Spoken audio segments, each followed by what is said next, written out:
अस्सलाम वालेकुम। ज़िमनी इंतखाबात तीनों नशिस्तें पाकिस्तान तहरीक इंसाफ हार गई और पीपल्स पार्टी ने सिंध में जो नशिस्तें जीती हैं, अगर वहाँ पे वोटों का तनासुब देखें तो पीपल्स पार्टी के वोट ऊपर चले गए, तहरीक इंसाफ के नीचे चले गए। पंजाब वाले इंतखाबात अभी बाकी हैं, लेकिन ये कोई इंडिकेशन पाकिस्तान तहरीक इंसाफ के लिए बहुत अच्छी नहीं है।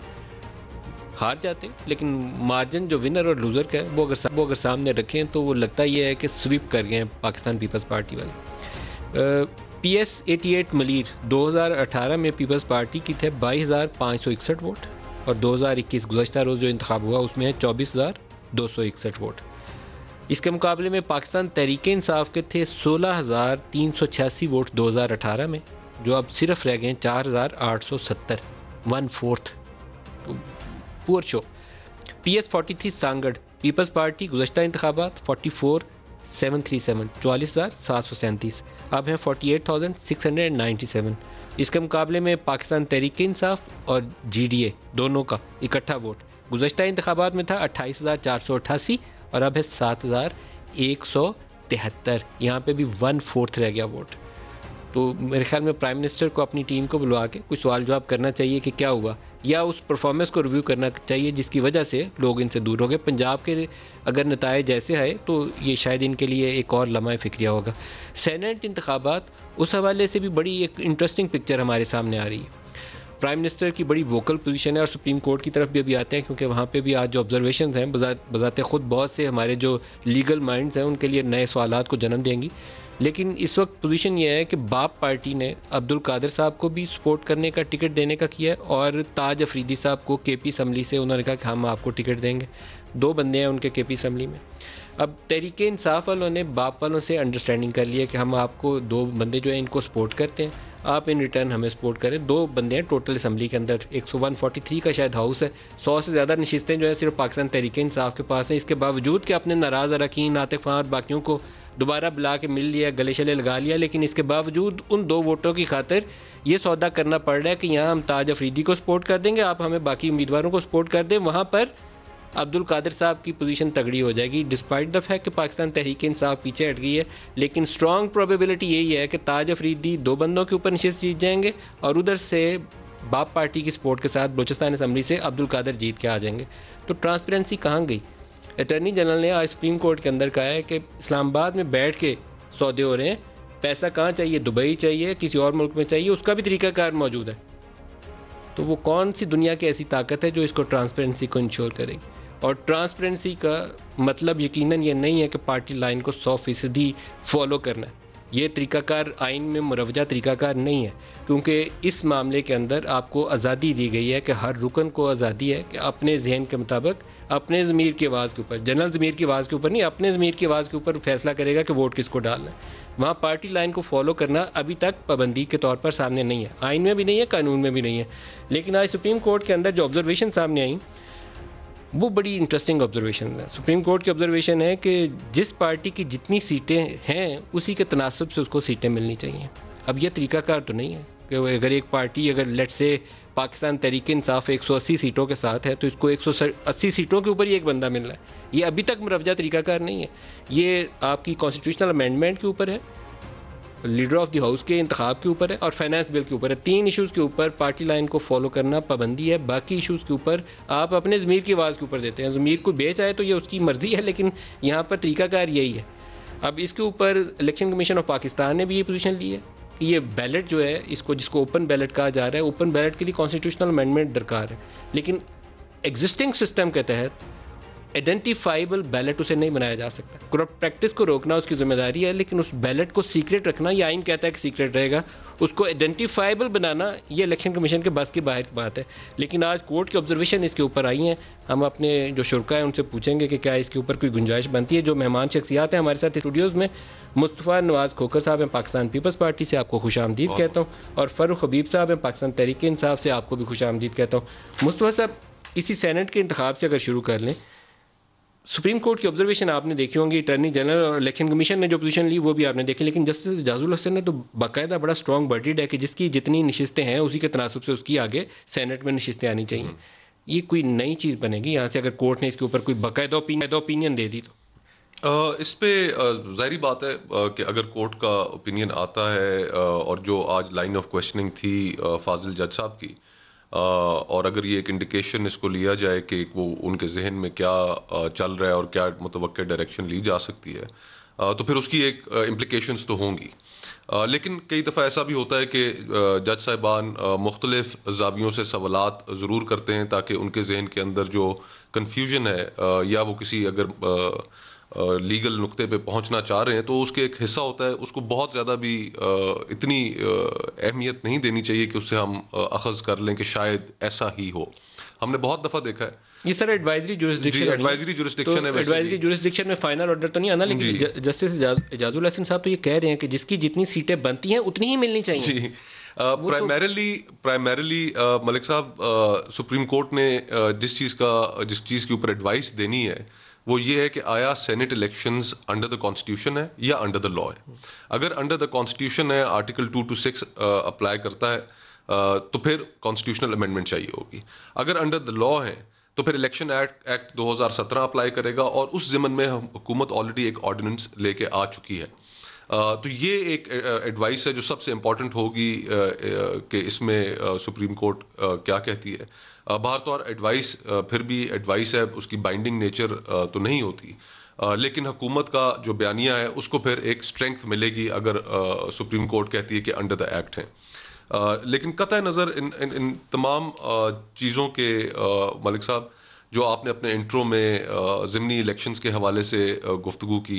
अगर जिमनी को हम होल्ड बैक कर लें, श्योर, ये बिल्कुल पहले इस सही। इलेक्शन वाले इशू को डिस्कस कर। सलमान रकम राजा साहब, मारूफ कानूनदान, हमारे साथ हैं। राजा साहब, आपको खुश आमदीद भी कहता हूँ। आज जो सुप्रीम कोर्ट के अंदर ऑब्जर्वेशन आई सेनेट इंतखाबात के हवाले से कि जितनी जिसकी नशिस्तें हैं उसी के तनासुब से सेनेट में उसको हिस्सा मिलना चाहिए, इसके ऊपर आप क्या राय देते हैं? देखिए, ये जाहिर है एक ऑब्जर्वेशन है, अभी कोई फैसला तो नहीं है। लेकिन हम अगर आइन को देखें तो हमारा आइन वाज़े है।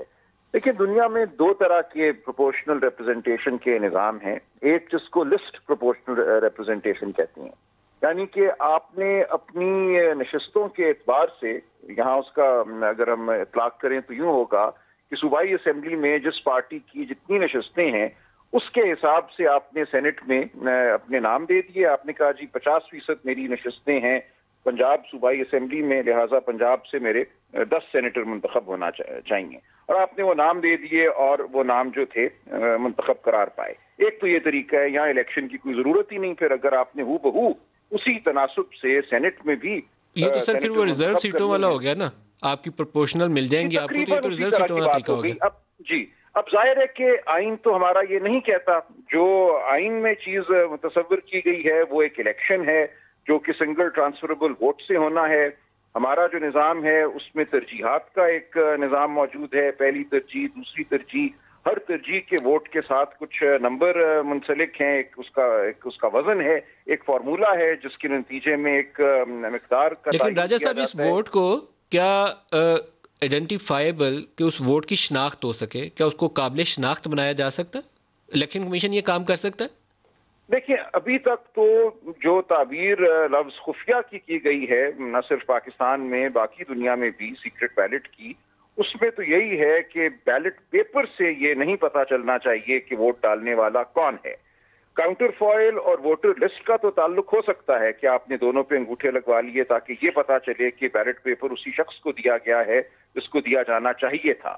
लेकिन काउंटर फॉइल और बैलेट पेपर के दरमियान अगर कोई भी ताल्लुक पैदा होता है जिससे शनाख्त हो सके वोट डालने वाले की, तो फिर इस वक्त तक ताबीर यही है कि ये ओपन बैलेट हो जाएगा, ये खुफिया नहीं रहेगा। क्योंकि देखिए, खुफिया बैलेट में दो मुमकिनात हैं, दो बातें हो सकती हैं।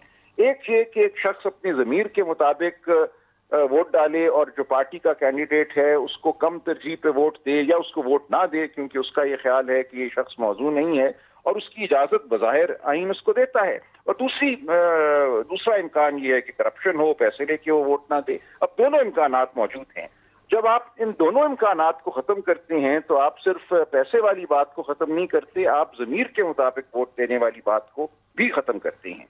तो सर, ये जो चेयरमैन सेनेट के ऊपर नो कॉन्फिडेंस मोशन आई थी राजा साहब, इसमें 14 अरकान थे जो अपोजिशन के टूट गए थे, और मैं उन लोगों के नाम नहीं लूँगा, लेकिन उनमें से कुछ लोग ऐसे थे जिन्होंने जाकर वोट डाला और वोट डालने के बाद आज तो सुप्रीम कोर्ट में उन्होंने कहा है कि उसकी पिक्चर लेना खिलाफ कानून है। उन्होंने अपने मोबाइल से उसकी तस्वीर बनाई कि वोट किसको डाला है, ताकि वो जाके बता सकें जिनसे वादा करके आए थे, और वो बाहर आकर उन लोगों को उन्होंने वो मोबाइल से दिखाया कि हम ये वोट डाल कर आए हैं संजरानी साहब को। ये ठीक, जाहिर है ये ठीक नहीं हुआ था। और अगर आज हम ये करते हैं कि बैलेट पेपर पे कोई हम मार्क लगा देते हैं या कोई बार कोड लगा देते हैं, और पार्टी सदर को ये हक होता है कि अगर उसको तवक्कुआत से कम नशिस्तें मिलें सेनेट में तो वो तकाजा करे कि मुझे दिखाए जाएं बैलेट पेपर और बार कोड के जरिए मैं पहुंच सकूं वोटर तक, मेंबर तक, और देख सकूं कि उसने हिदायत के मुताबिक वोट दिया या नहीं दिया। तो ये जो एक मारूफ ताबीर है खुफिया बैलेट की, उससे तो बात फिर आप राजा साहब साथ में रुकिएगा, मैं फ़ारूक हबीब साहब हैं पीटीआई से, उनसे भी राय ले लूँ। फ़ारूक साहब, जो यहाँ पर इस्लामाबाद में जैम गोइयाँ चल रही हैं, आज हमारे साथी हैं यहाँ उस्मान खान, उन्होंने भी ये खबर फाइल की है। उनका ख्याल ये है, और बहुत सारे और जो जर्नलिस्ट कवर कर रहे हैं सेनेट इलेक्शन को, उनका ख्याल ये है कि कुछ लोग ऐसे हैं जिन्होंने 1-1 अरब रुपया इस काम के लिए मुख्तस कर लिया, 1-1 अरब रुपया, और उसी की बुनियाद के ऊपर ये 2-3 लोग ऐसे आएंगे जिनका पीटीआई से बराह रास्त ताल्लुक नहीं, लेकिन वो सेनेटर बन जाएंगे। तो आप उसका रास्ता कैसे रोकेंगे? रास्ता तो यकीनन रोकने के लिए ही इस हवाले से ओपन एंड ट्रेसेबल बैलेट की बात हो रही है। मैं समझता हूँ कि ये इतना बड़ा ये इशू बनना ही नहीं चाहिए था नदीम मलिक साहब। मुझे नहीं समझ आती कि कौन सा सेन माइंड होगा जो इसकी ऑब्जेक्टिविटी के साथ जो है वो डिफ़र करेगा, जिसके ऊपर तमाम जमातें माजी के ऊपर बशमूल इलेक्शन कमीशन 2009 के अंदर इलेक्शन कमीशन की इस्लाहाती कमेटी ये रेकमेंड कर चुकी है उस वक्त की वज़ीर आज़म को, यूसुफ रज़ा गिलानी को, कि आप इसके अंदर इस्लाहात लेकर आएँ, इस सिस्टम को ओपन एंड ट्रांसपेरेंट और इसको ट्रेसेबल बैलेट बनाने के लिए COD को देख ले। आर्टिकल जो 22वीं तरमीम के मौका पे 2015 में नवाज शरीफ साहब की बयानात को आप देख लें। हाल ही में 2019 में एहसन इकबाल के जब सेनेट की अदम एतरामत की तहरीक नाकाम हुई, उन बयानात को आप देख लें।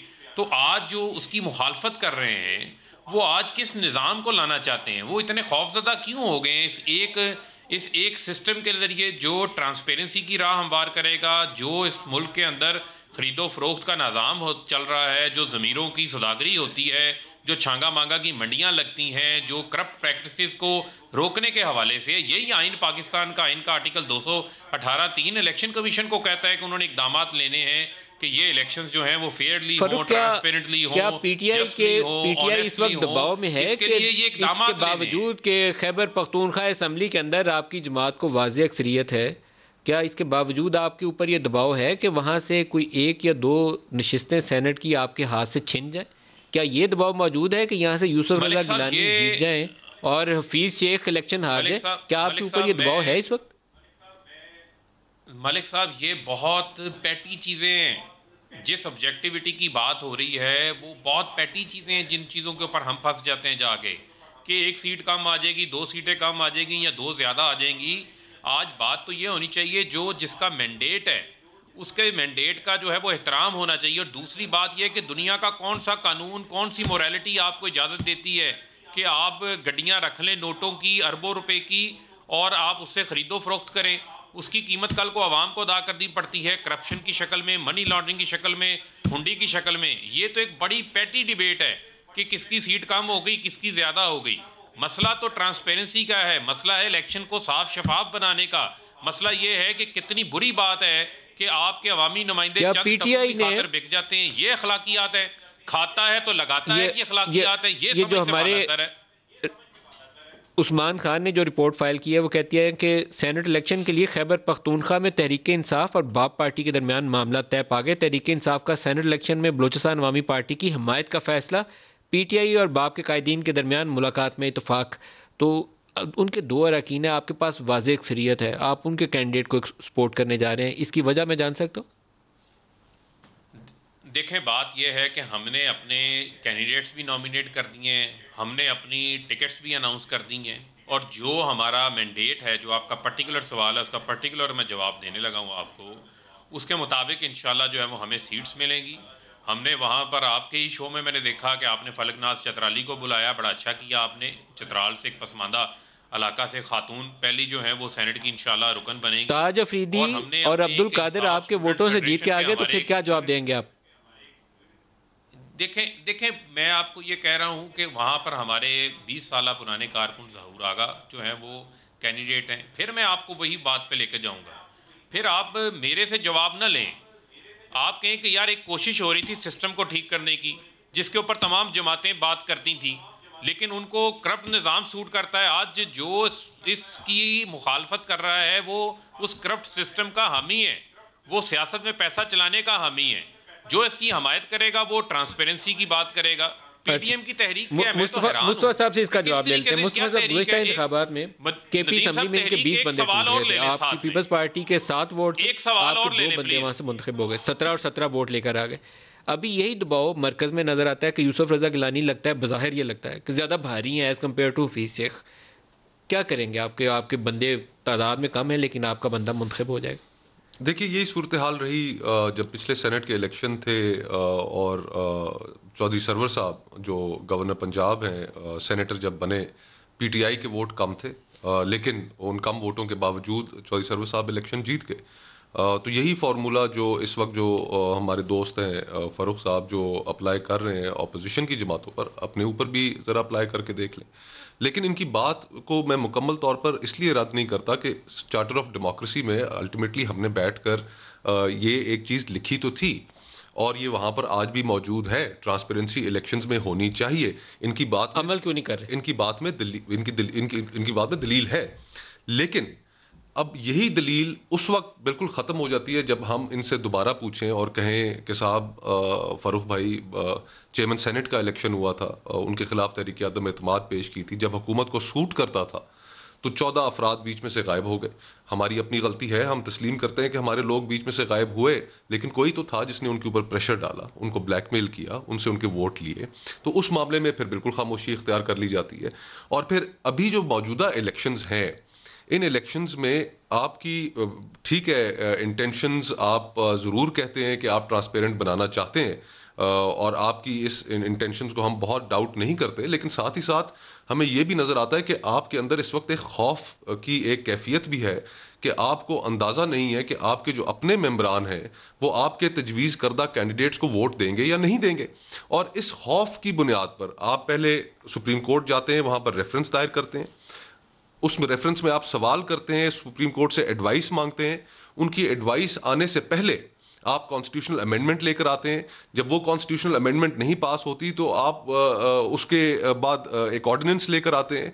तो आपका भी जो स्टांस है, मैं ये नहीं कहता कि आपकी बात में दलील नहीं है, लेकिन आपका जो स्टांस है वो सिर्फ और सिर्फ पॉलिटिकल बेनिफिट के लिए है। मैं लेकिन पर्टिकुलरली पूछ लूँ, यूसुफ रजा गिलानी, आपके पास नंबर्स अपोजिशन के हुकूमत से कम है, इसीलिए उनकी हुकूमत है, आप अपोजिशन है, तो ये दबाव वो क्यों महसूस कर रहे हैं कि आपके वोट ज़्यादा हो जाएंगे और यूसुफ रजा गिलानी जीत जाएंगे और हफीज़ शेख हार जाएंगे?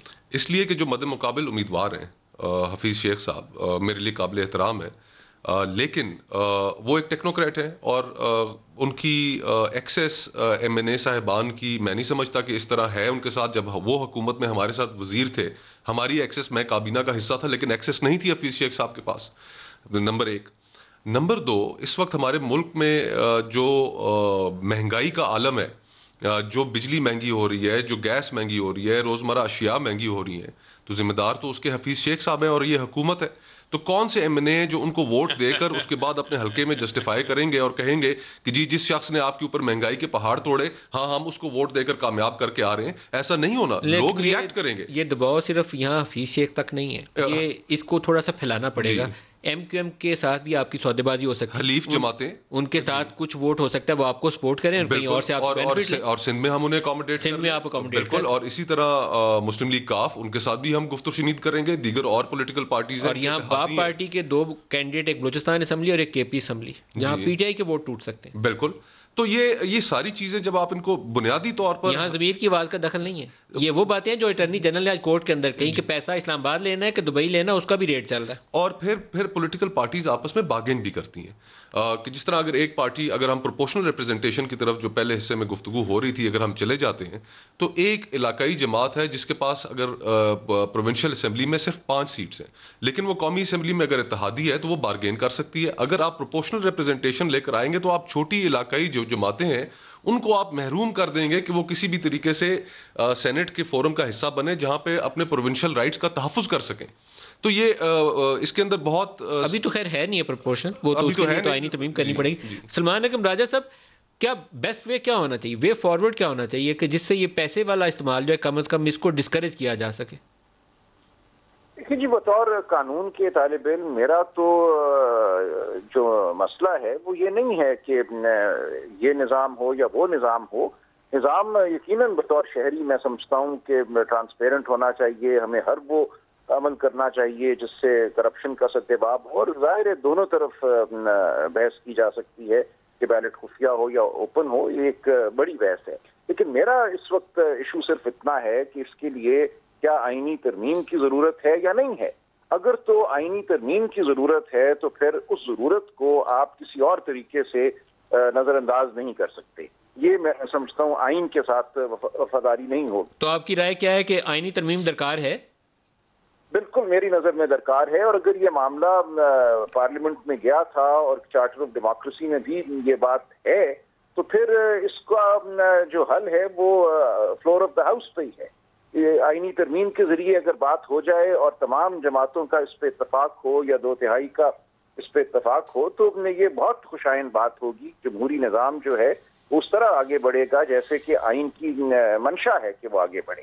तो मेरी नज़र में तो मैं ये समझता हूँ कि इस वक्त मामला आइन से वफादारी का है और आइनी निज़ाम से वफादारी का है। अगर आप समझते हैं आइन में कोई कमी रह गई है, जो सेनेट के इलेक्शन का निज़ाम दिया गया है वो अच्छा नहीं है, तो फिर उसको तरमीम के जरिए दूर कीजिए, उस खामी को किसी और तरीके से उस निज़ाम को बदलने की कोशिश ना कीजिए। एक राजा साहब, एक और इशू है कि पार्टी हेड को तो एम्पावर आप कर रहे हैं, लेकिन पार्टी हेड अगर ख़ुद करप्ट प्रैक्टिस में इन्वॉल्व हो, क्योंकि बाज़ जमातें ऐसी हैं गुज़श्ता इंतखाबात में उन्होंने सेनेट के उस बंदे को टिकट दिया जिसकी जमात से वाबस्तगी नहीं थी, लेकिन वो उनको बहुत बड़े पैमाने पर ATM की सहूलत मुहैया कर सकता था, तो उन्होंने उसको सेनेट का टिकट दिया। मैं नाम नहीं लेना चाहता, उनमें से एक साहब अभी भी शायद पाकिस्तान तहरीक इंसाफ से उनकी वाबस्तगी है, तो वो फंड कर सकते हैं, बाय कर सकते हैं अपनी टिकट। उसका रास्ता भी तो रुकना चाहिए। देखिए, उसके लिए तो ये बहस हो सकती है कि पार्टी मेंबरान जब अपने पार्टी हेड के टिकट अता करता शख्स को वोट नहीं देते, तो शायद उसमें ये आंसर हो, उनकी तरफ से एहतजाज का आंसर हो कि आपने क्यों इस शख्स को टिकट दिया है जिसकी पार्टी से वाबस्तगी या जिसका अपना किरदार मशकूक है। तो ये एक इम्कान तो रहता है ना कि लोग अपने ज़मीर के मुताबिक पार्टी के टिकट याफ्ता शख्स को वोट ना दें। लेकिन जब आप वो इम्कान ख़त्म कर देते हैं, जैसा कि मैंने पहले अर्ज किया, तो फिर जाहिर है पार्टी हेड को बिल्कुल एक खुली छूट है कि वो किसी भी वजह से जिस मर्जी को चाहे टिकट दे दे, और उसके बाद उस टिकट होल्डर को वोट ना देने वाला जो है वो करप्ट करार पाए। तो ये बहुत पेचीदा मामला हैं, इन पे बहुत फैर हासिल मैं समझता हूँ और दकीक बहस की ज़रूरत है जो सिर्फ फ्लोर ऑफ द हाउस पे ही हो सकती है। सलमान अकरम राजा साहब, बहुत शुक्रिया आप हमारे साथ रहे। फैसल वारी साहब MKM से हमारे साथ शामिल हो रहे हैं। फैसल साहब अस्सलाम वालेकुम। जी वालेकुम सलाम नदीम भाई। आप भी सेनेट का इलेक्शन लड़ने जा रहे हैं सर, आपने पीपल्स पार्टी से, नून लीग से, PTI से किस से बात की है? एक तो मैंने कागजात नामजदगी जरूर जमा कराए हैं, मुझे इल्म नहीं कि मेरी जमात की जानिब से हातमी तौर पर कौन उम्मीदवार होंगे। दूसरी बात ये कि बातचीत हमने खुद से तो तहरीक इंसाफ से की है, लेकिन कुछ और जमातों के दोस्तों ने भी हमसे राब्ता किया है। तो देखें, अभी तहरीक इंसाफ के साथ गुफ्तगू हमारी इब्तदाई से अगले मराहिल में है। और दूसरी जमातों से जिन दोस्तों ने राब्ता कायम किया है वो जमातें कौन सी हैं? मेरे ख्याल में हमारे कुछ जो अरकान हैं असेंबली के, उनसे पीपल्स पार्टी के भी दोस्तों ने कुछ मुख्तलिफ जो इम्कानात हैं, मुमकिनात हैं, उन पर बात की थी। अब मुझे इल्म नहीं कि वो सिर्फ पीपल्स पार्टी के दोस्तों की जानिब से राब्ते के अलावा भी बात अभी तक आगे बढ़ी है या नहीं। आप इस पे कमेंट करना चाहेंगे? बराह रास्त हैं जी, आपको बातचीत का मौका दे रहा हूँ। नहीं, फैसल भाई से तो वैसे मेरा एक अच्छी दोस्ती है, एक अच्छा ताल्लुक है। ज़ाहिरी बात है, हम सियासी मुखालिफ ज़रूर हो सकते हैं, हमारी सियासी सोच डिफरेंट ज़रूर हो सकती है, लेकिन हम एक दूसरे के दुश्मन तो नहीं हैं। हम एक दूसरे से गुफ्त शुनीद करते हैं, और जहाँ पे सियासत जो है वो एक आर्ट ऑफ द पॉसिबल है, जहाँ पर विन विन सिचुएशन हो तमाम जमातों के लिए, तो उसमें ज़रूर गुफ्त शुनीद की जाती है और करनी भी चाहिए। सियासत में डायलॉग के दरवाजे तो कभी बंद नहीं होते। तो हम तो तवक्को करेंगे कि हुकूमत की जो हलीफ जमातें हैं, अब यूसुफ रज़ा गिलानी साहब हमारे कैंडिडेट हैं, और वो उनसे भी मिलेंगे, वो उनसे भी दरख्वास्त करेंगे, वो उम्मीदवार हैं कि मेरी मदद कीजिए, मुझे वोट दीजिए। तो ये तो सियासत का हिस्सा है। अब बेशक भले वो हुकूमत के हलीफ हों चौधरी साहिबान, लेकिन मैं नहीं समझता कि वो यूसुफ रज़ा गिलानी साहब को अपने घर आने से रोकेंगे, वोट मांगने से रोकेंगे। इसी तरह MQM ज़रूर तो फैसल साहब से इस पर राय ले लेते हैं। फैसल साहब, आपके सामने चॉइस है, एक तरफ यूसुफ रज़ा गिलानी है, दूसरी तरफ हफीज़ शेख है, तो आपका किस तरफ जाएगा, झुकाव किस तरफ होगा? देखिए, मैं क्योंकि बतौर जमात गुफ्तगू कर रहा हूँ, तो इसलिए मैं तो मेरे ख्याल में अभी हफीज शेख साहब वगैरह हमारे दफ्तर आएंगे, जो AI के उम्मीदवारान हैं, तो वो भी गुफ्तगू करेंगे। और इस वक्त तो हम क्योंकि हुकूमती इत्तेहाद का हिस्सा हैं, तो लेकिन इसके अलावा भी अगर यूसुफ रज़ा गिलानी साहब आना चाहेंगे तो मेरा नहीं ख्याल कि हमारी जानिब से कोई ऐसा होगा। मौलाना फजलुर रहमान भी पिछले दिनों आए हैं, शाहिद खाकान साहब, एहसन इकबाल साहब आए हमारे दफ्तर, और मैं मुस्तफा का बहुत शुक्रिया। मैं इन्हें इल्म है, बखूबी इल्म है कि मैं इनका दिल से कितना एहतराम करता हूँ, और मैंने कई लोगों के सामने उसका इजहार भी किया। अच्छा फैसल साहब, जो गुज़श्ता रोज़ इंतखाबात थे उसके ऊपर भी एक थोड़ा सा राय आपसे ले लूँ। पीपल्स पार्टी तगड़ी खड़ी है, वोट पहले से बढ़ गए हैं 2018 की निस्बत। PTI 1/4 1/4 वोट मिले हैं मलीर से भी और सांगड़ से भी, और MQM की भी परफॉर्मेंस कोई बहुत काबिल जिक्र नहीं है। क्या हुआ है? देखिए नदीम भाई, मैं अगर आप मुझे इजाजत दें, मैं सेनेट पे 1-2 जुमले कहकर फिर मैं इसका भी जवाब देता हूँ। सेनेट पे मेरी गुजारिश और ये है मुस्तफा भाई से, क्योंकि ये भारत प्रोग्रेसिव आदमी है, कि देखिए हमें अपने बच्चों को, जो मैंने आज इलेक्शन कमीशन के बाहर भी ये गुफ्तगू की है, कि हमें अपने बच्चों को टेलीविजन पे जो वीडियोस दिख रही हैं कि वोट खरीदे जा रहे हैं, वोट बेचे जा रहे हैं, हम हर सियासतदान, हर MP, मैं 15 बरस MP रहा हूं, मैंने 6 इलेक्शंस में वोट डाला है सेनेट के। मुझसे कभी किसी ने मुझे 1 रुपए की ऑफर भी नहीं की, और करती इसलिए भी शायद नहीं की हो कि उन्हें पता था कि यहाँ से जवाब क्या आना है। इस सिलसिले को रोकना चाहिए, वरना हम सब जिस शीशे के घर में बैठे हैं और वो कमजोर हो रहा है, उसके लिए बड़ी सियासी जमातों को ये चाहिए। चलिए जी, आपकी मैं ये बात माने लेता हूँ कि कॉन्स्टिट्यूशनल अमेंडमेंट पार्लियामान के अंदर ही होनी चाहिए, वहीं का इस्तेहकाक है, सुप्रीम कोर्ट सिर्फ डिफाइन कर सकती है। लेकिन जब पार्लियामान में अमेंडमेंट आए और ऑपोजिशन के दोस्त टेक्निकलिटीज का सहारा लें कि चेयरमैन सेनेट का क्यों नहीं हो ओपन बैलेट से, हम तो सपोर्ट करते हैं, उसको भी ओपन बैलेट से करवाइए। लेकिन ये हमें माननी पड़ेगी ना कि नोट चलता है, और सिर्फ बलूचिस्तान में नहीं, सूबे सिंध में भी चला। ये इस पे कोई शक नहीं, इसका रास्ता रुकना चाहिए। बड़ी सियासी जमातों का फर्ज ये बनता है, वो ये कहें कि चलिए जो चीज है हम अपना, जो क्योंकि फ्रेमर्स ऑफ द कॉन्स्टिट्यूशन की स्पिरिट ये थी कि फेडरेटिंग यूनिवर्सिटी असेंबलीज की जो छोटी जमातें हैं उनकी फेडरेशन में और अपर हाउस में नुमाइंदगी हो, बड़ी जमातें छोटी जमातों का वोट ना खरीदें तो ही जमहूरियत आएगी, ये जबानी कलामी नहीं आएगी। Sir by election, your question जी, बाई इलेक्शन का मैं अर्ज करूं, देखिए नदीम भाई, बाई इलेक्शन के अपने डायनामिक्स हैं। ये हल्का यहां से MQM को जनरल इलेक्शन में भी पिछले जो नया हल्का बना है, कुछ 5,500 के करीब वोट मिले थे, और उसका 50% हमें मिला। मैंने नदीम भाई सारी जिंदगी यही काम किया स्टूडेंट लाइफ के बाद। मैंने इलेक्शन लड़े हैं या इलेक्शन लड़वाए हैं, मैं कोई 10 के करीब इलेक्शन लड़ और लड़वा चुका हूं। मैंने आज तक जिंदगी में कोई ऐसा ज़िमनी इंतखाब वर्किंग डे पे नहीं देखा कि जहां आम इंतखाब से ज्यादा जीतने वाले उम्मीदवार को वोट पड़ता है। ये कल हुआ है। क्या ये सीट पीपल्स पार्टी की मजबूत सीट थी? बिल्कुल थी। क्या पीपल्स पार्टी के उम्मीदवार का जीतना का इम्कान बहुत ज्यादा थे? बिल्कुल थे। लेकिन क्या पीपल्स पार्टी के उम्मीदवार को 24,000 वोट मिलना चाहिए था? मेरा नहीं ख्याल। जिमनी इंतखाब लांढी में हुआ 1.5 बरस पहले, पीपल्स पार्टी के शायद उम्मीदवार की वहां से जमानत जब्त हो गई है, तो उसका ये मकसद नहीं है कि पीपल्स पार्टी खत्म हो गई है। वो उनकी रिवायती कॉन्स्टिट्यूंसी नहीं थी, हमारी रिवायती कॉन्स्टिट्यूंसी थी, हम बहुत कंफर्टेबली जीते। कल जहां पर हुआ है वो 70% से ज्यादा देही आबादी है, कराची का आउटस्कर्ट है, हाईवे के सारे इलाके, रिवायती कई गोट हैं बहुत बड़े बड़े, तो पीपल्स पार्टी की वो रिवायती सीट थी, वो वहां से जीत गए। MQM की जहां तक बात है, जो हमारी जितनी रिवायती सीटें हैं उन पे जितने ज़िमनी इंतखाब हुए हैं, हो रहे हैं, हम उस पे आए हैं सामने, और मेरे ख्याल में हमने बहुत अच्छे कंफर्टेबल वोट ले रहे हैं। फरूख आपसे भी चाहूँगा इसके ऊपर राय। पाकिस्तान तहरीक इंसाफ का वोट 25% रह गया 2018 से कंपैरिजन में। 1000-2 ऊपर नीचे तो ठीक है, कोई फ़र्क नहीं होता इतना ज़िमनी इलेक्शन में, लेकिन कहाँ 20-25 से अगर आप 5 पे रह जाएं तो फिर वो काबिल कबूल नहीं होता। देखिए नदीम साहब, उसकी बेशुमार वजूहत हो सकती हैं। बात यह है कि जब आपका बाई इलेक्शन होता है और कोरोना की सूरत हाल भी है, और बाई इलेक्शन के अंदर हमेशा कोई जनरल इलेक्शन टाइप की जो है मूवमेंट नहीं होती, तो नॉर्मली आपका उसके अंदर जो आपका इलेक्शन का टर्न आउट होता है वो भी कम होता है। और दूसरी बात ये है कि जिस तरीके से यहाँ पर पीपल्स पार्टी की एक साहिब थे, मेरे ख्याल में ये सीट उनकी वफात पाने के बायस जो है वो खाली हुई थी, अगर मैं इसमें दुरुस्त कह रहा हूँगा।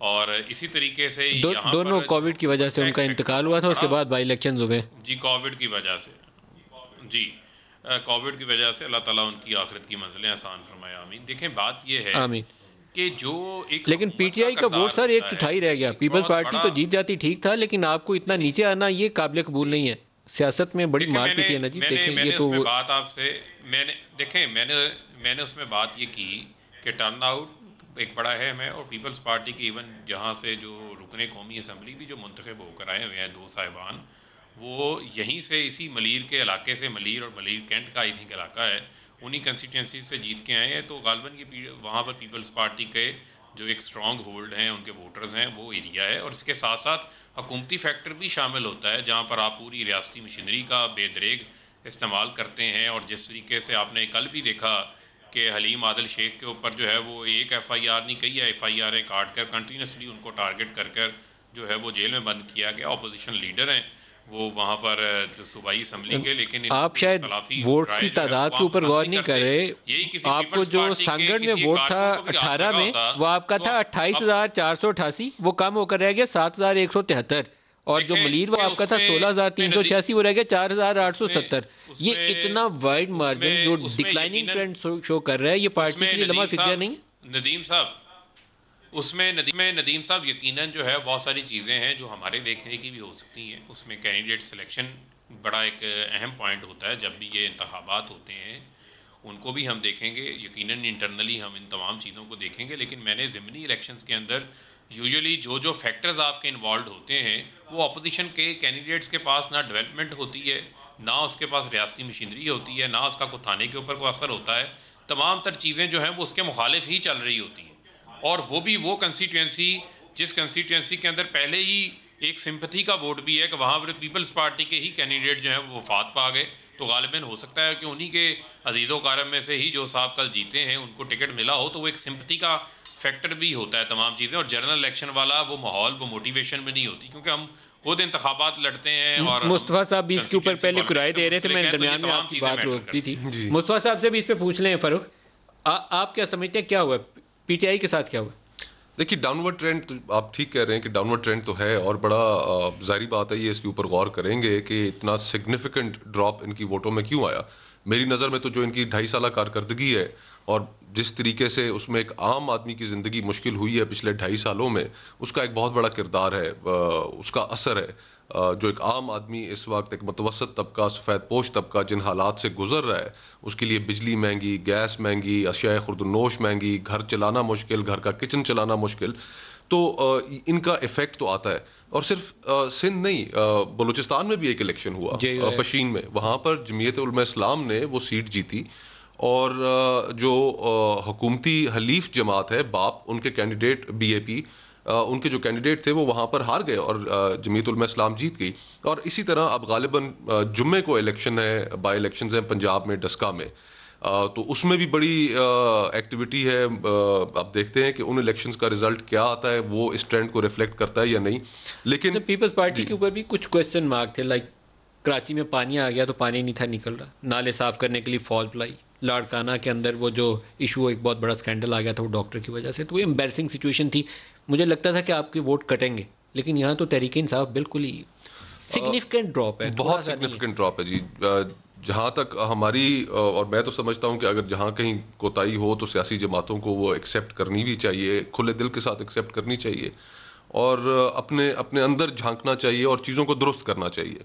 हम अमूमन जब टीवी टॉक शोज़ पर आते हैं तो हम हमेशा, हमारे रटे रटाए जुमले होते हैं, फिर हम दिफा में आगे निकल जाते हैं।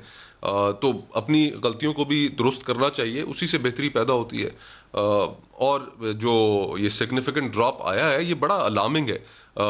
अभी मैं तो समझता हूँ कि अब ये पंजाब के इलेक्शंस के बाद अगर हुकूमत इतनी ही कंफर्टेबल अपने आप को समझती है कि वाकई ये आज भी अगर कोई इनकी पॉपुलैरिटी है, तो फिर ये बलदियाती इलेक्शन भी कराएंगे, लेकिन ये बलदियाती इलेक्शन की तरफ नहीं जाएंगे इन रिजल्ट्स को देखते हुए।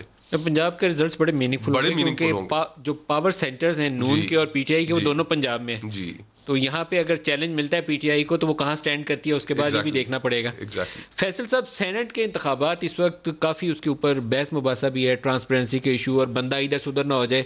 अभी अक्सरियत नहीं है पीटीआई की और शायद पोस्ट इलेक्शन भी एक ऐसा तवाज़ुन होगा जिसमें हो सकता है कि अपोजिशन वालों का अपर हैंड मौजूद रहे इवन पोस्ट इलेक्शन।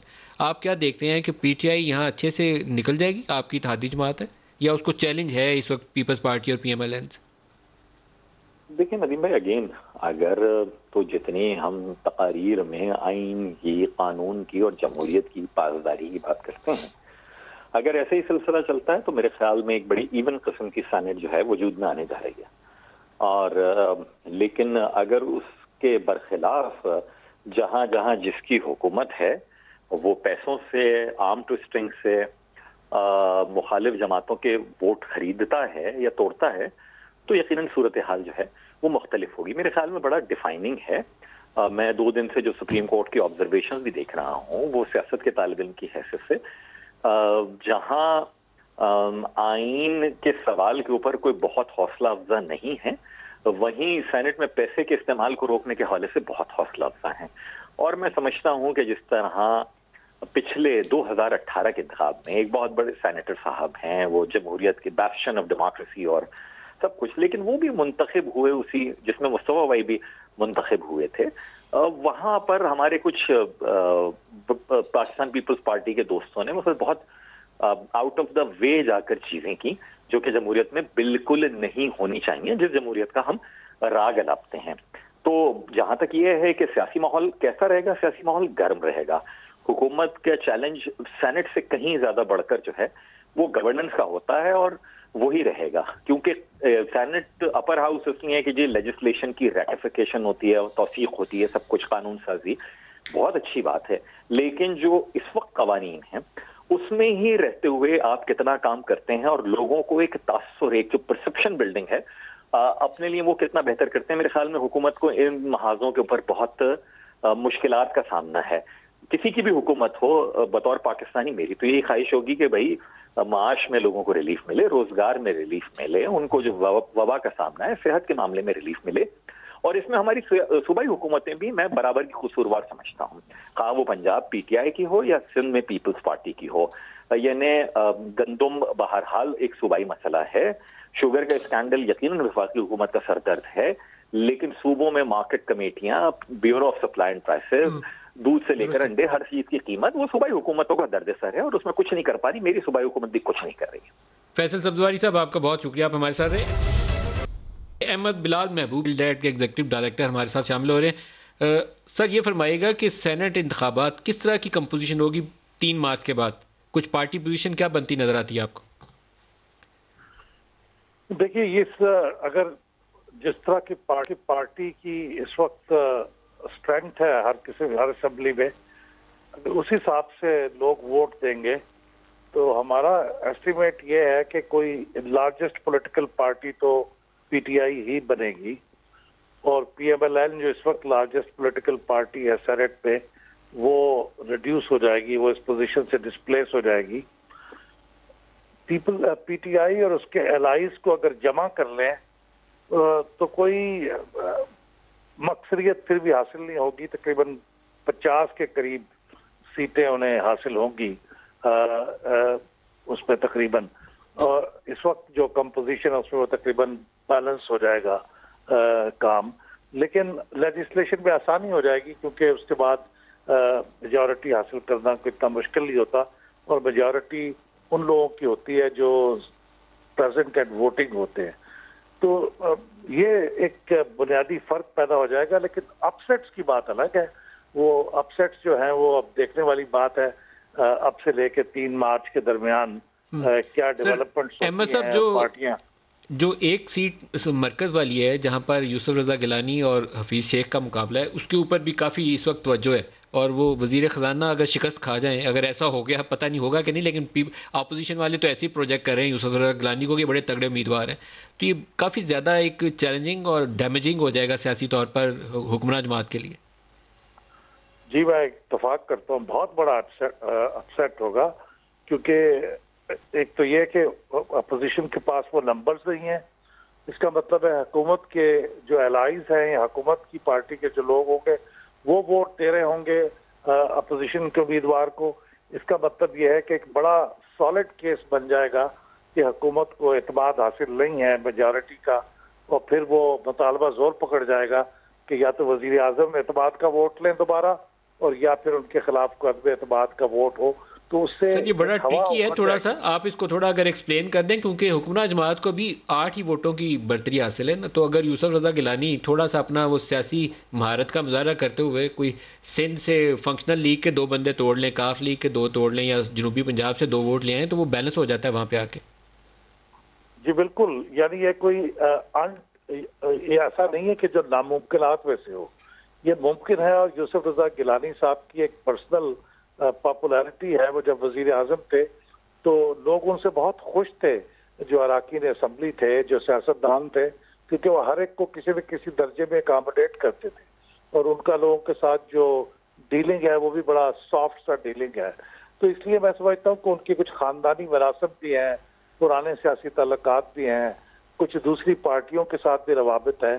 तो ये ऐसी चीज़ है जो रूल आउट नहीं की जा सकती कि वो इलेक्ट हो जाएं, और जब वो अगर इलेक्ट हो जाएं तो उससे मैं यही अर्ज कर रहा था कि उससे ये जाहिर होगा कि कौमी असम्बली के अंदर अपोजिशन को बर्तरी हासिल हो गई है हुकूमत के ऊपर, उसकी मेजॉरिटी हो गई है। तो उस मौके पे ये एक सवाल अगर उठाया जा सका तो वो सही होगा। फारूक साहब से भी पूछते हैं, फारूक क्या ये एक बड़ा दर्द सर बन सकता है? ये लगता आसान है लेकिन इतना आसान है नहीं है, ये मरकज़ वाला इलेक्शन बड़ा ट्रिकी है आपके लिए। देखें, बात यह है कि जब हम कंपैरिजन करते हैं गिलानी साहब का या हफीज़ शेख का, तो परफॉर्मेंस की सारी बात ज़िम्मेदारी जो है वो हफीज़ शेख पे डाल दी जाती है। तो गिलानी साहब जो चीफ़ एग्जीक्यूटिव नहीं थे, वो वज़ीर आज़म नहीं थे। उस दौर के अंदर जो है वो कौन से ऐसे रिलीफ थे जो उन्होंने आवाम को मिल गए थे। पीपल्स पार्टी का दौर बदतरीन दौर था, चाहे वो करप्शन के हवाले से था, चाहे वो इंडस्ट्री की तबाहकारियों के हवाले से था, या मेगा स्कैंडल्स के हवाले से था। वो लोग भूल लेते नहीं। दूसरी बात यह है कि एक शख्स की करप्शन को बचाने के लिए सुप्रीम कोर्ट का जो है वो हुक्मनामा नहीं मांगा गया, जिसके ऊपर बली चढ़ा दिया आसिफ अली जरदारी ने उनको। बाद में राजा परवेज़ अशरफ से उसी किस्म का जो है वो ख़त भी लिखवा दिया गया था, वो गिलानी साहब से भी लिखवाया जा सकता था। तो हमेशा जो है वो जरदारी साहब गिलानी साहब के लिए ही मुश्किलात जो हैं वो पैदा करते हैं। अब भी उन्होंने वही काम किया है। दूसरी बात यह है कि अगर रिश्तेदारियों की बुनियाद के ऊपर ही वोट मिलने हैं, तो जिन साहिबान का आप नाम ले रहे हैं, फिर तो पीर पगाड़ा साहब की पार्टी पीपल्स पार्टी होनी चाहिए। फिर तो जो है उनके तमाम रिश्तेदार गिलानी साहब के वो पीपल्स पार्टी में होनी चाहिए। भाई क्या बात करते हैं, लोगों की अपने अपने मरूजी हालात हैं, अपनी अपनी पॉलिटिक्स है, अपनी अपनी जो है वो नज़रियात हैं, उनके ऊपर काम करते हैं। रिश्तेदारी होना लाजमी नहीं है कि उसकी बुनियाद के ऊपर जो है वो वोट भी डाल दिए जाएंगे। आप ये देखें, ये तो हमेशा इनकी ख्वाहिश रही है। आप देखें, मैं आप उस सेनेट के इंतखाबात की बात नहीं करता, फैटफ के बिल के ऊपर दोनों जमातें NRO लेने के लिए एड़ी चोटी का जोर लगा दिया इन्होंने। जब उसकी बिल की ये मुखालफत कर रहे थे, जो कि मैं समझता हूँ कौमी मफाद के ख़िलाफ़ थी, 35 लोग इनके जो है वो गैर हाजिर थे। अब भी जो है इनको इलेक्शन के अंदर, इंतखाबात के अंदर ये चीज़ जो है वो वाज़े हो जाएगी। और मैं आपको ये भी बताता चलूँ कि ये तासर देना, आपका ख्याल है कि सेनेट इंतखाबात में भी इनके कुछ लोग गायब हो जाएंगे, वोट नहीं करेंगे? वो खड़े हैं। आपका ख्याल है इनके लोग गायब हो जाएंगे, वोट नहीं करेंगे? देखें, ये मेरा ख्याल नहीं है। मैं तो जो हुआ माजी के अंदर उसका आपको हवाला दे रहा हूँ। अब आगे क्या होगा क्या नहीं होगा, मैं कोई नजूमी नहीं हूँ जो मैं फ्यूचर देखिए उस वक्त जो लोग गायब हुए थे, हमारी तो इतला ये है कि वो कौमी मफाद में गायब हुए थे, क्योंकि ये अंडरस्टैंडिंग थी। ये तकरीरें भी करेंगे लेकिन होगा वही जो होगा। चले फिर बात यह है कि चले कौमी मफाद के अंदर हो गए, वो एक अंडरस्टैंडिंग आप उसको इंटरप्रेट कर रहे हैं, एक अंडरस्टैंडिंग थी या नहीं थी। मैं तो वो बता रहा हूँ जो एक्चुअली हुआ, और उसके ऊपर अपोजिशन का जो फॉल्स क्लेम थे वो रद्द हो गए। दूसरी बात ये है, इन्होंने ये इस्तीफ़े दे रहे थे, हुकूमत ख़त्म कर रहे थे, लॉन्ग मार्च, शॉर्ट मार्च, अदम एतमाद, सब कुछ हो रहा था। अब उनकी उम्मीदें किस चीज़ पे लग गई हैं कि गिलानी साहब जीत जाएंगे तो पता नहीं हुकूमत के ऊपर अदम एतमाद हो जाएगा। सर गिलानी साहब के नंबर यही सुन लेना। नहीं वो क्विक मार्च होना है, तो जहाँ जिस तरफ होना है वो आपको भी पता है, मुझे भी पता है, मैं उस तरफ नहीं आना चाहता। असल जो मसला है, असल मसला ये है कि गिलानी साहब जो हैं उनको जरदारी साहब ने ला के फिर एक मुश्किल के अंदर डाल दिया है। मैं नहीं समझता कि उनकी शख्सियत को इस मुश्किल के में डालना चाहिए था। दूसरी बात यह है, फिर होती तो बात ये, एक तरफ नून लीग का मौक़िफ़ ये है कि मोहम्मद ज़ुबैर सिंध से हैं, पंजाब से, उनको उन्होंने टिकट नहीं दी। दूसरी तरफ जिनको वो नाहल करवाने के अंदर आगे थे, उतरो सीट से नीचे, आप नाहल वज़ीर आज़म हो, वो तकरीरें आज भी आपके रिकॉर्ड का हिस्सा है, आपके टीवी प्रोग्रामों में वो चलती नहीं है। मैंने चलाई है पिछले प्रोग्राम में। बनाने के लिए, सेनेटर बनाने के लिए भी आगे तो वो अखलाकियात होती हैं, शर्म होती है, कोई हया होती है, कोई डिस्ग्रेस, वो इनको नहीं पता क्या होती है। मुस्तफा साहब देखिए, ये मैंने PMLN के लिए कहा है, मेरे लिए काबिल। अच्छा, आपको बचा लिया जी उन्होंने। आप बचा लिया आपने इनका। लेकिन फिर यही इनके साथ इसी तरह की कैफियत जो है, इनके साथ उस वक्त भी हाथ हुआ था। इमरान खान साहब खुद जब ऑपोजिशन में थे, जिनको उन्होंने कहा कि मैं फलाने को चपरासी भी नहीं रखूंगा, फलाना चोर है, डाकू है, फिर उन्हीं को साथ हुकूमत में शामिल कर लिया। तो इस तरह की गुफ्तगू तो दोनों जानिब से बहुत पंजाब के डाकू और दूसरे को चपरासी नहीं रखो जी। तो बल्कि मौलाना फजलुर रहमान साहब को तो उन्होंने एक इलेक्शन के अंदर वोट भी दिया। तो ये गुफ्तगू ये गैर ज़रूरी गुफ्तगू है। गुफ्तगू का जो असल महवर है, देखें, वो अवाम की मुश्किलात को हल करना है। ये ठीक है, पेचीदा मसाइल हैं अपनी जगह, आइनी और कानूनी, और इनको पार्लियामेंट के फोरम पर हल होना चाहिए, लेकिन तरीके इंसाफ वो कंसेंसस वाला माहौल पैदा कर ही नहीं सकी कि जिसके अंदर कोई गुफ्तो शनीद भी हो सके। यहाँ पर तो एक आपस में बहुत सख्त पॉलिटिकली पोलराइज्ड माहौल है, उसमें हम एक दूसरे के ऊपर हमले करते हैं, एक दूसरे के ऊपर सख्त अल्फाज से गुफ्तगू करते हैं, तो उसमें कंसेंसस बिल्ड नहीं हो सकता। तो दूसरी तरफ जो अवाम के मसाइल हैं उनकी तरफ कोई तवज्जो नहीं। हम सारे पॉलिटिकल डिस्कोर्स में, टॉक शोज में, प्रेस कॉन्फ्रेंस में एक दूसरे से उलझे रहते हैं, और जो एक आम आदमी की जो मसाइल हैं, जिस कर्ब से वो गुजर रहा है, वो पसे पुश चले जाते हैं। तो हमें उन दोनों फ्रंट्स पे, चाहे पार्लियामान के अंदर कंसेंसस पैदा करना हो, उस पर भी PTI नाकाम हुई, और आम आदमी के मसाइल हल करने में भी नाकाम हुई। तो हम इन हालात को मद्देनजर रखते हुए हम समझते हैं कि इस वक्त जो इनको सबसे बड़ी सपोर्ट हासिल थी इस्टेब्लिशमेंट की, कि वो भी गौर करेंगे, सोचेंगे कि आखिर 2.5 साल गुजरे हैं, ये अवाम जिस कर्ब से गुजर रहे हैं उसका कोई रिएक्शन तो आएगा, और उस रिएक्शन में हम नहीं चाहते कि वो कोई रोल प्ले करें। हम चाहते हैं कि वो अपने आईनी रोल तक, कॉन्स्टिट्यूशनल रोल तक महदूद रहें। इनसे हम निपट लेंगे इंशाल्लाह। अहमद बिलाल साहब, ये अभी मार्च का भी तज़किरा हुआ और इन्होंने एस्टेब्लिशमेंट को खुद ही मेंशन कर दिया खोखर साहब ने। आप क्या देखते हैं, ये अपोजिशन वाले जितने ऊपर के नारों से आए थे कि बस आर या पार, वो मुझे लगता है कि इनकी वो कश्ती दरमियान में कहीं फंस गई है, आगे नहीं चल रही। देखिए, ये तो बड़ा किसी भी ज़माने में अगर आप देखें कि अपोजिशन ने हुकूमत के खिलाफ कोई तहरीक चलाई हो, तो वो कभी एक ही हल्ले में वो तहरीक मोबिलाइज होकर कामयाबी तक नहीं पहुंचती।